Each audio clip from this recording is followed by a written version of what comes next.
Hello everyone, welcome to our conversation today on gender and gender-based violence. My name is Duke Rasabopia from the Center for Sexualities, AIDS and Gender, and today we'll be hearing a reflection from my colleague Belinda Pakati, who wrote a piece on Ebitamakoti and will reflect on it today for this session. Belinda, tell us about your piece. Thank you, Duke. Hello, everyone. As Duke has mentioned, my name is Belinda Pakati. I work at the Center for Sexualities, AIDS and Gender.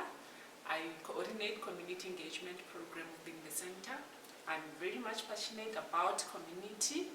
I would also like to give back to the community. I would like to talk about a Ebitamakoti story.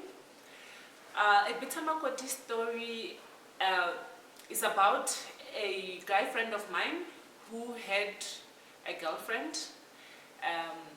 They had 2 children, and now before the guy married this young lady, he one day asked for his uncle and aunt to go pay lobola for him. But then my friend's mother didn't like this new Makoti because he was used to the first girlfriend that my friend had. So one day when this new girlfriend and her family went over to my friend's place to announce that this new girlfriend is pregnant and to ask if the family acknowledges this pregnancy. When the discussion process was going on, the family announced that this young lady is pregnant. Instead of this guy friend of mine responding, it was his mother who responded, and in a negative way, saying that she does not acknowledge the pregnancy because she already has someone that she knows who's his son's girlfriend.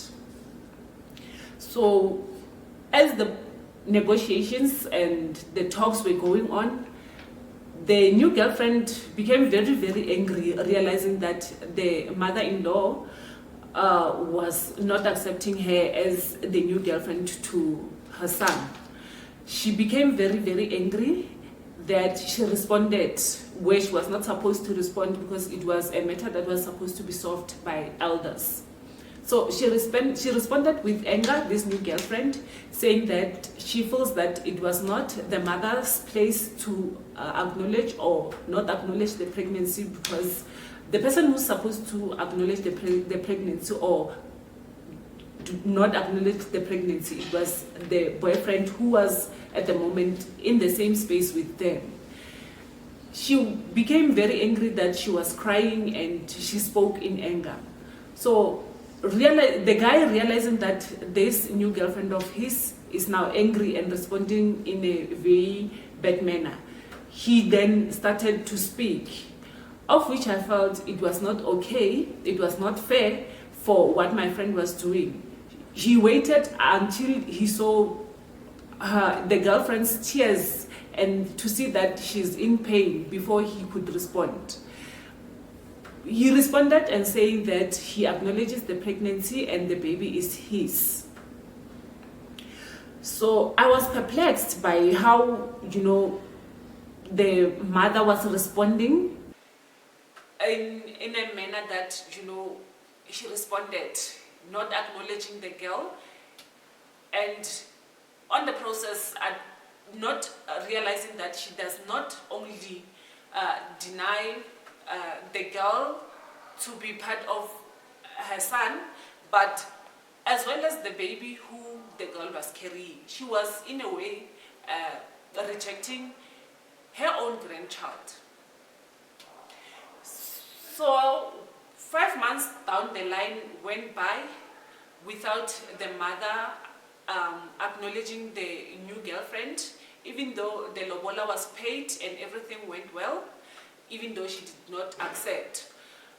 But because of she didn't like the new girlfriend, whom is now her Makoti, even though she didn't like the fact that her son made a choice of her own girlfriend. And now they are married and there are 2 children. She did not consider that at all.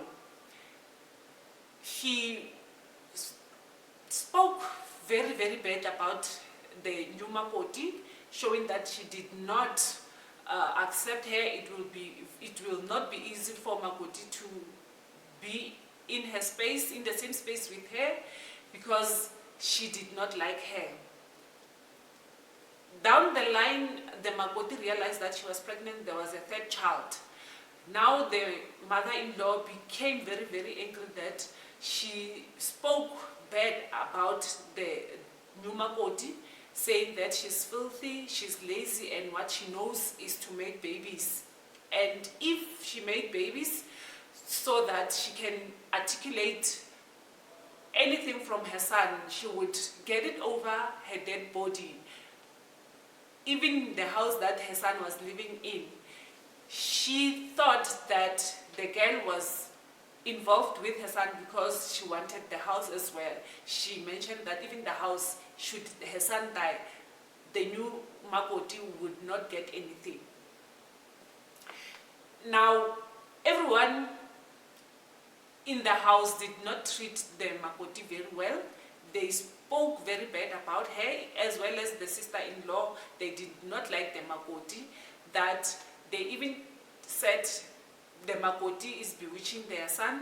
The Makoti, now she had given their son some sort of a potion to make him not to realize that she has other sisters that she can, they can inherit some of the things that he has should he die. I was very pained by what was happening to my friend's wife, because they were speaking very bad about her, and it was other women who were doing these things to another woman. I felt like they were perpetuating violence as women to another woman, of which I did not like at all. So even though their son married this Makoti that they currently have, they did not like her. They spoke bad about her, and they did not accept her in their family. So that's how the story of the Makoti transpired. Thank you, Belinda. Thank you for sharing that story that you witnessed during your friend's wedding process. And we know that gender is also about how society expects us to behave. It's about the expectations that even our families have, really on the basis of being a man, woman. And in the story that you tell, we are seeing expectations coming into play, expectations of the son, expectations of this new girlfriend, expectations that the mother has and holds so strongly unto them. How did you see, what are the roles of these expectations, and how did you see them affecting the dynamics within that family? I feel like the family expected the son to do everything for them and not for somebody else outside of the family. So now when this new Makoti came in, they felt like she was going to take over.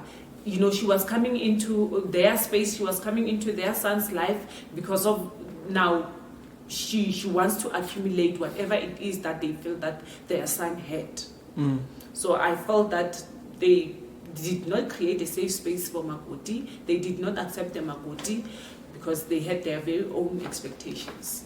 Yeah, and I mean, another part that we know about gender-based violence and violence in general is it has a center around power, around who actually has agency in that particular moment, who yields power. In the house, And tell us about those dynamics as well, how you saw power play in the dynamic and situation that was happening during these processes. Indeed, I feel like there was power at play because the mother-in-law felt that she has power over her son, and her son will, do as she says.